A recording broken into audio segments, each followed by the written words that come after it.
This episode contains graphic descriptions of crime scenes which may be disturbing to some listeners. Today we're bringing you the story of Wayne Rifendifer and Marty Shook, two men murdered and mutilated in similar grisly fashion about 1 year apart on opposite ends of the country.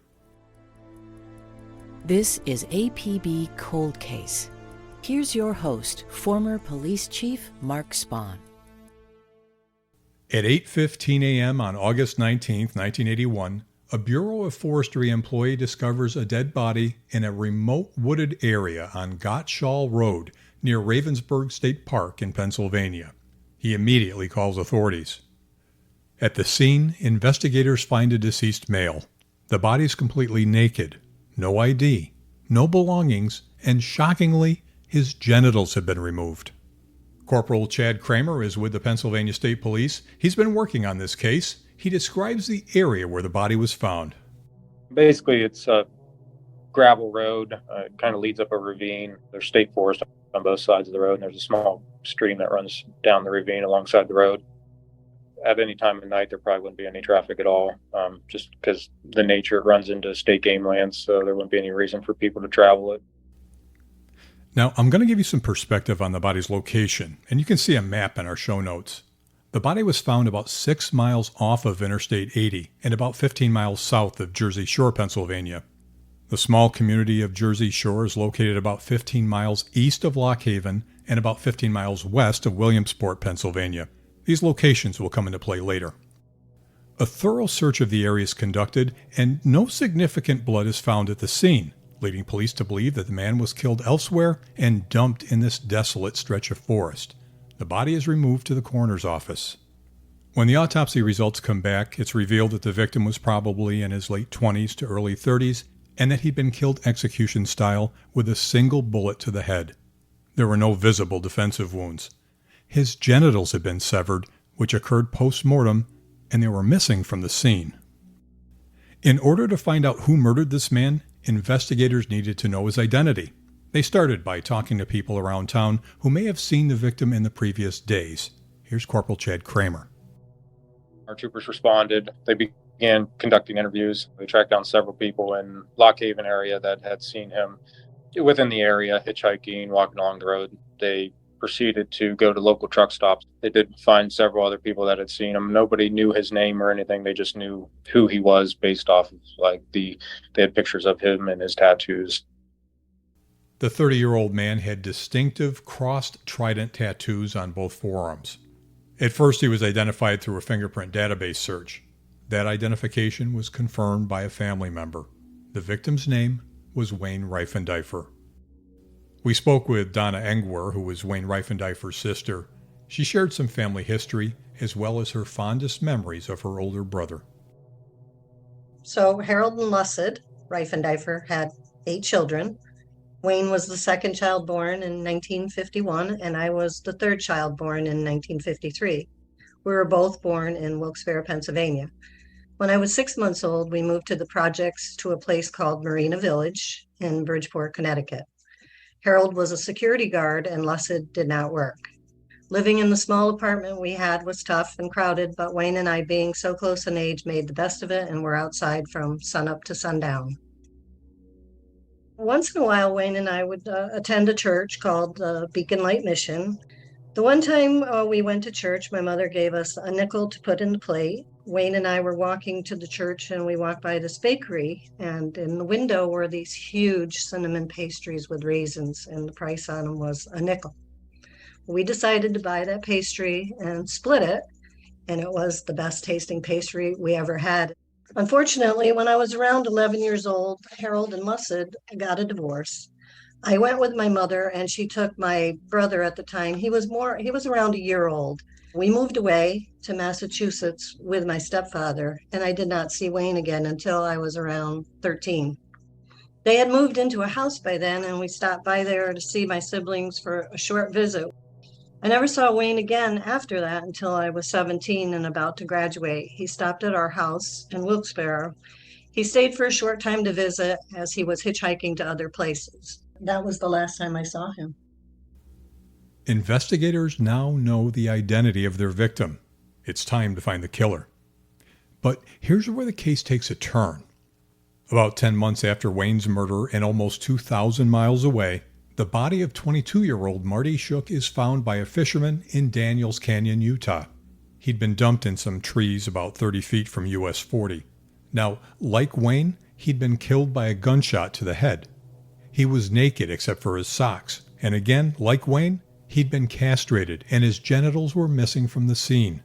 So now, police in 2 different states are simultaneously working on these 2 separate homicides. When they submitted their case profiles through the FBI's VICAP, that's the Violent Criminal Apprehension Program, they learn about the similar MOs, and when the ballistics are compared from each victim, they get a match. The murder of Marty Shook in Utah and the murder of Wayne Rifendifer in Pennsylvania were connected. Investigations are moving forward in both cases, and the agencies are sharing information. You'll hear more about Marty Shook a little later, but for now, we'll focus on the Pennsylvania State Police investigation of the events leading up to the murder of Wayne Rifendifer. Corporal Chad Kramer describes a party on about August 15th or 16th, 1981, one of the places where Wayne was last seen. It was the weekend before his murder. There's multiple reports and documents with witnesses that it appears to me that he attended a party in the days before his death. It's kind of contradicting as far as whether that occurred in Rocktown, which is close to where his body was found, or Lycoming Creek Road in Williamsport. It's a party. It's described as having several different, I guess you could say, classes of people at this party. So it seems like kind of everybody congregated, and the report makes it sound like it was at a residence, but it doesn't say exactly where it was. I got the impression that it was kind of like an invite anybody party. But there's one person that I know of that has said that they're pretty sure that he was at a party in Rocktown, that he looked familiar. And then but they had listed names of people that were at that party. And the one person was interviewed and said that party actually occurred in Lycoming Creek Road in Williamsport. So, due to the conflicting witness statements, there were 2 possible locations for the party. Rocktown, Pennsylvania is a small town on Route 880 between Jersey Shore, Pennsylvania and Interstate 80. If that's where the party was when Wayne was last seen on August 15th or 16th in 81, it's only a couple miles from where his body was found a few days later on August 19th. The other possible location of the party is Lycoming Creek Road in Williamsport, several miles from Rocktown. And that's interesting because there was another sighting of Wayne on that same road. Again, here's Corporal Chad Kramer of the Pennsylvania State Police. There is a pastor for a church on Old Lycoming Creek Road in Williamsport. He came forward, gave a statement that an individual matching Wayne's description was on Lycoming Creek Road in the days before his death. And then he was actually able to positively identify him later on. So at some point, Wayne was on Lycoming Creek Road. So it leads me more into the belief that it may have occurred in Williamsport, but I don't know for sure. In the beginning, I mentioned that the various locations would come into play later in this story. Well, if you look at the map in the show notes, you'll see that the distance between Rocktown and Williamsport is about 25 miles. It's possible that Wayne was at both locations in the days prior to his death. Corporal Kramer told me that he believes that Wayne, who was 30 years old at the time, would have stood out at a party, and he hopes that maybe someone is out there who still remembers him and could provide police with information. I want to introduce you to Todd Park, who's a retired sergeant from the Unified Police Department in Salt Lake City, Utah. He worked cold cases for 19 years before retiring, but his intimate knowledge of homicide investigations and his specific knowledge of the murders of Marty Shook and Wayne Rifendifer make him indispensable in this investigation, so the Wasatch County Sheriff's Office has retained him for their case. Even though Sergeant Park's case is the Marty Shook homicide, he believes it's all about the timeline, so he begins any conversation about the case analysis with the murder of Wayne Rifendifer since it occurred first. I spoke with Sergeant Park about Wayne Rifendifer's movements around Lock Haven, Pennsylvania shortly before his murder in 1981. On the 15th of August, Wayne he's seen several times around town on the 15th, 16th, 17th, and 18th. And although nobody knows his name, several people describe him as having a green backpack. Some of them describe him having a green army type coat. Several of them describe him as very dirty, as having chipped teeth. So I'm pretty sure that we're talking about Wayne with a lot of the people that sees him around town. And he's kind of hanging around in an area off of Highway 220. Highway 220 is kind of the main thoroughfare that goes past Lock Haven. And I think on both ends you can hook up with Interstate 80 from Highway 220. He's seen several times hanging out by a guardrail at the off-ramp that goes into Lock Haven. He's seen around town by Mr. Donut, and he's seen sleeping underneath a truck at a distributorship. So as we've heard from investigators, Wayne Rifendifer is seen multiple times and by various people in and around Lock Haven on the days leading up to his death. I spoke with Todd Park about a possible theory for the motivation of the killer to better understand how and why these heinous crimes were committed. With any crime that involves sexual mutilation, one of the natural questions is about a possible victim-offender motivation that involves homosexuality. Here's Todd Park talking about our victims.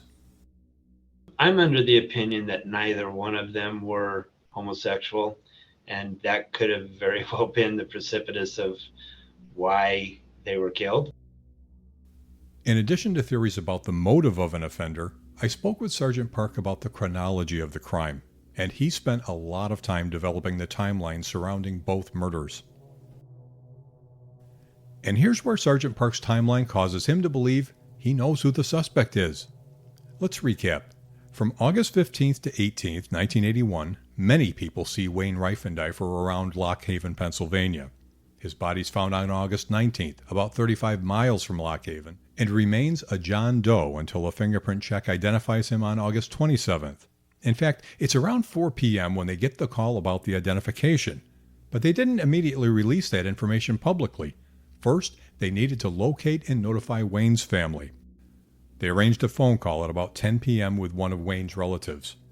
And here's where something strange happens. At about the same time they're speaking with Wayne's family, a call comes in to Pennsylvania State Troopers. At 10 o'clock, a telephone call comes in from an anonymous caller. He says that he's calling from the Jersey Turnpike, that he's a truck driver, that he picked up Wayne, and he gave the troopers the name Wayne Rifendifer, picked him up just at the intersection of Highway 81 and Interstate 80.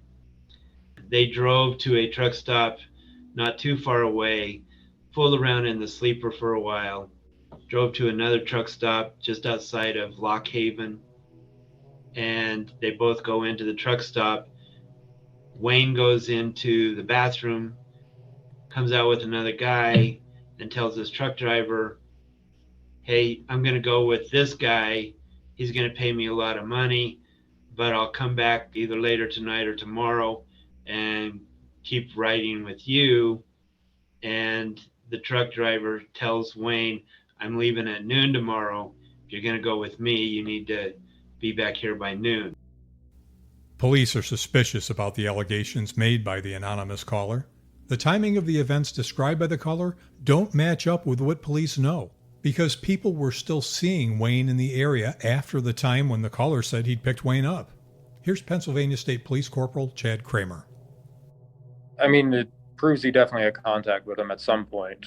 It's suspicious in the sense that he wouldn't give his name or anything, hasn't called back, claimed to have his belongings, but kept them or disposed of them in some manner, but never made any effort to return them to us. The anonymous caller knew the name of the murder victim before it had been publicly released, and even before it had been released to the family. And it seems highly doubtful that the caller claimed to have been with Wayne Rifendifer in the days leading up to his murder. And the detailed description of the truck that Wayne Rifendifer supposedly left in with another man? Sergeant Park believes that it was a diversion. He believes this is their guy. He had Wayne's social security number. He said he had a notebook of Wayne's, and that's how he knew the name. He had contact information for the father. So there's no doubt in my mind that this truck driver knew Wayne somehow. Now, remember that this is on the 15th of August that he says he picks him up. Well, we have people for the next 4 days seeing Wayne around town.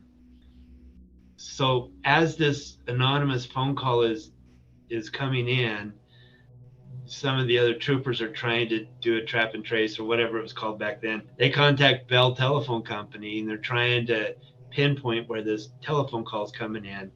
Again, the anonymous caller says that he's on the Jersey Turnpike.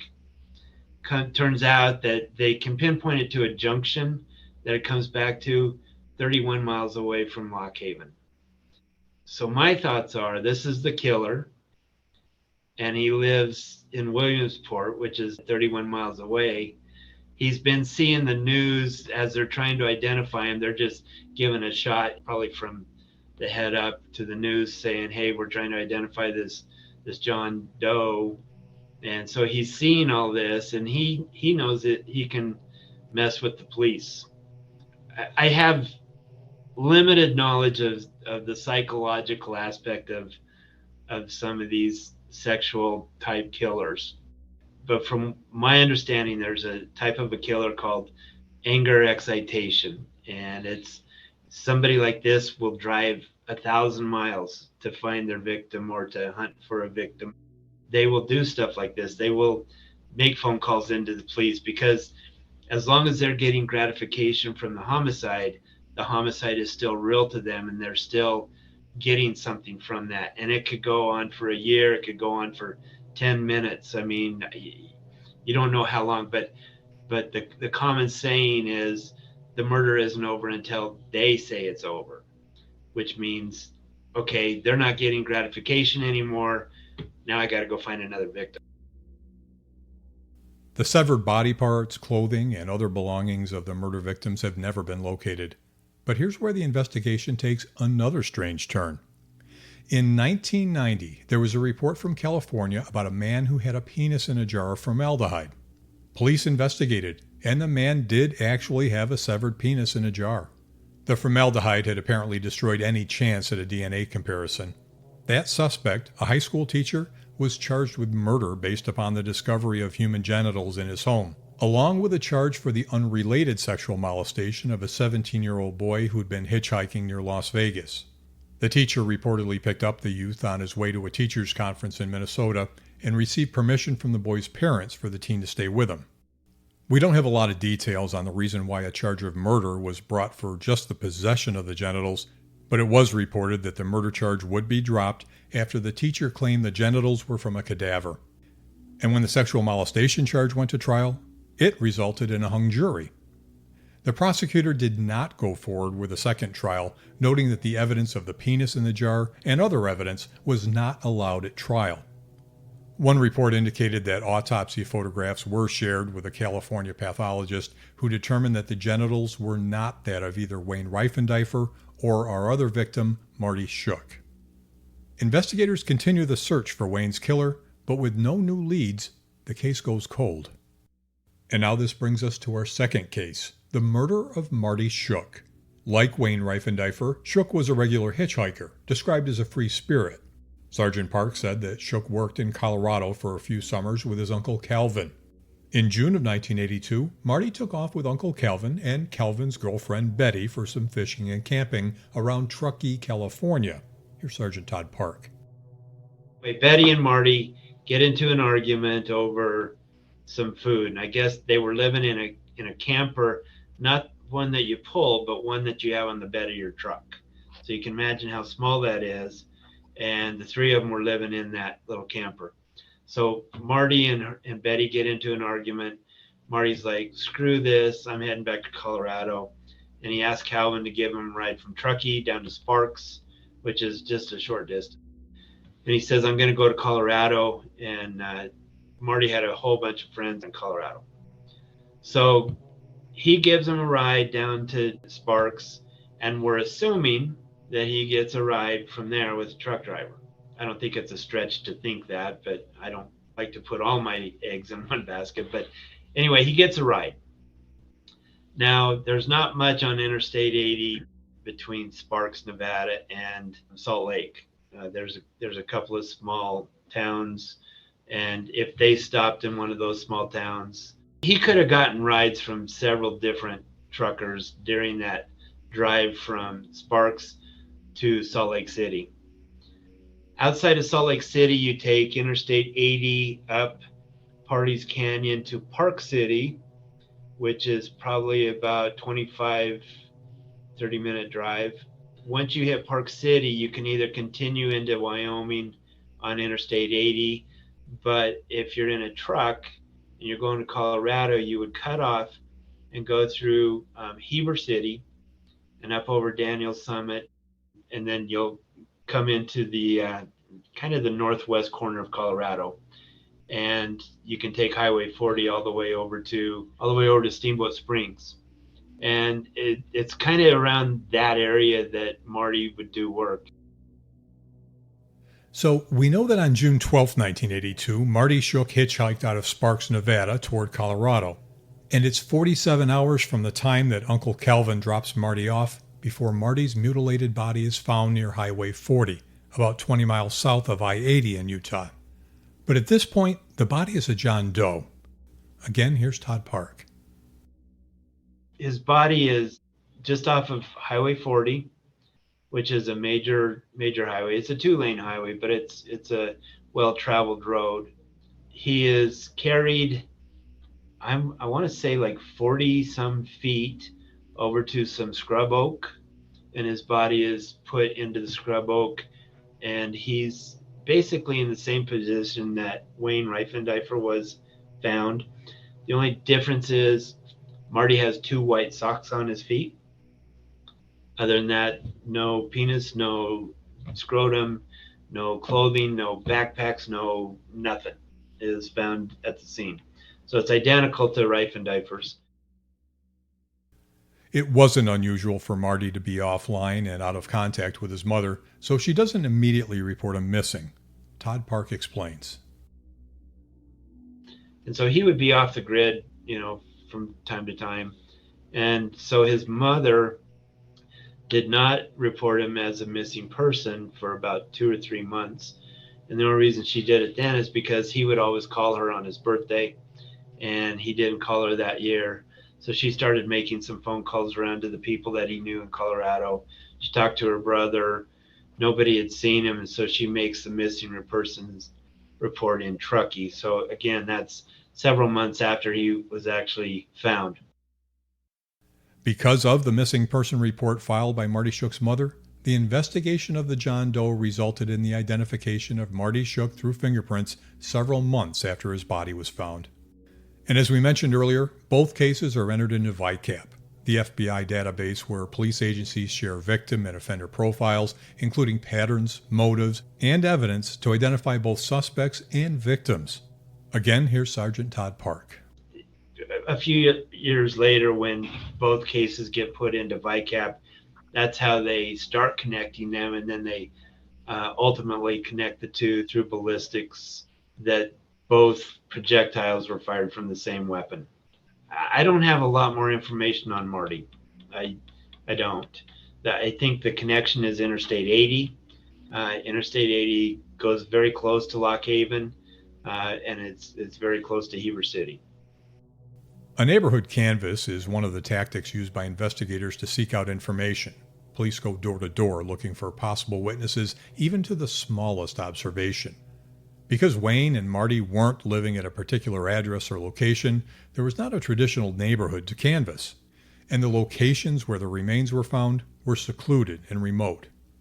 The delay in Marty's identification and the transient lifestyle of both men make the investigations more difficult. There are a number of theories that have been offered up in these cases, some from police, some from the media, and from other sources. One, that the killer may be an unknown truck driver because of the Interstate 80 connection.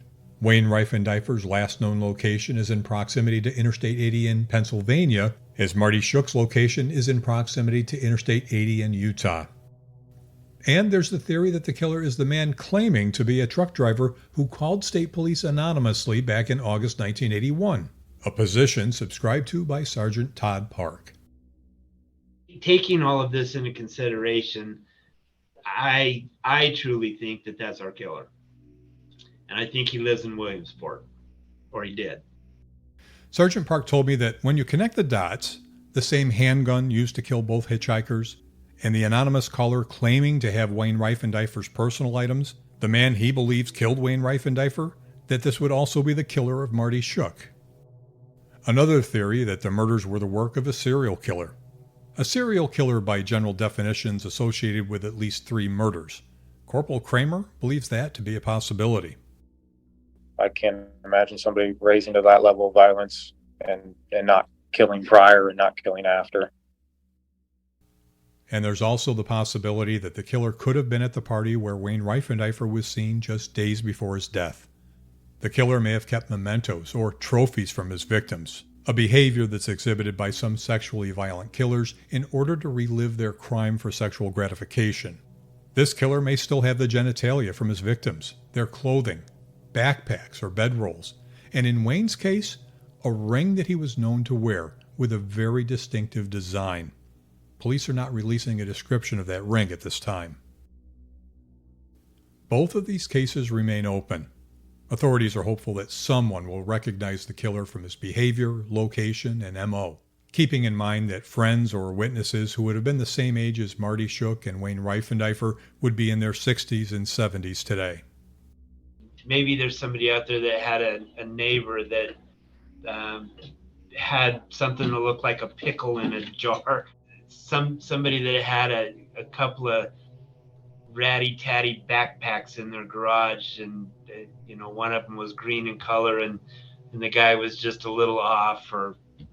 But if there's a neighbor of somebody that that has Uncle Pervy that lives down the street, and they just think, man, maybe he could be the one. It's been over 40 years since his senseless murder, but Wayne Rifendifer's sister will never forget her brother and the carefree memories they shared as kids. And she's haunted by the trauma of his death.